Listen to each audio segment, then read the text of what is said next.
5 awesome remakes available now on Now TV. Okay, The Fly, which is a super scary remake of the 50s classic. Be afraid.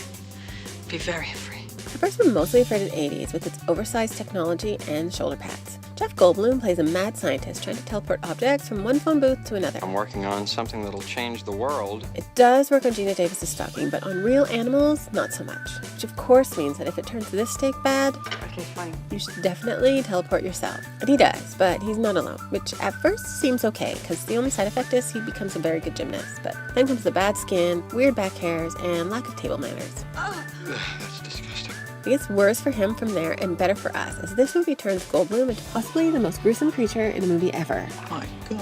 Although arguments could be made for the remake of 70s classic Dawn of the Dead, which teaches us this is the best place to hide after a sudden zombie attack, which kind of makes sense, as it has everything required in a zombie emergency, like TVs, sports equipment, and baby clothes. But if you're a survivor, trust no one, even that dad from that show. Oh, that's sarcasm. That is awesome. And that other dad from that other show. Cool, huh? Because once the zombies start to close in, you need to fend for yourself. I have an idea. Any idea that involves shooting, burning, and exploding as many zombies as possible is a good one, which this movie does better than any zombie movie before, although their escape routes kind of suck.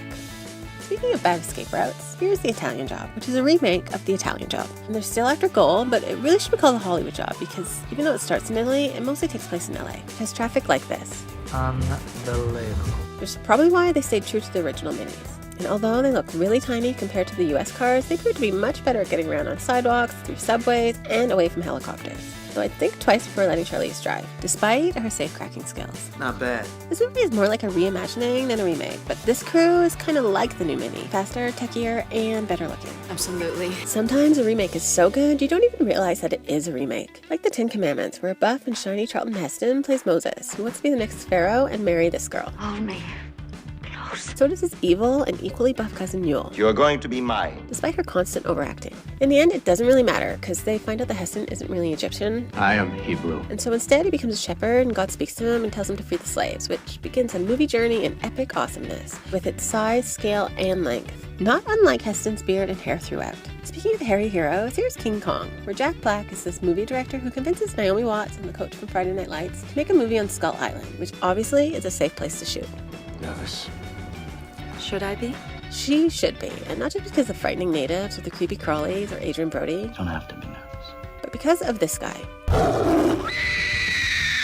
This movie is kind of like Jurassic Park, except it's in New York and it's the Depression and it was directed by Peter Jackson. But it does have dinosaurs, and we get the answer to the age-old question: who would win in a fight between a giant gorilla and 4 T-Rexes? That definitely didn't happen in the first movie, which just proves that whether it's in the name of scientific discovery, surviving a zombie apocalypse, getting the gold, or just saving a race of people, the best remakes are the ones that are bigger and better than the first ones. You can catch all 5 of these movies in our epic remake collection available on Now TV.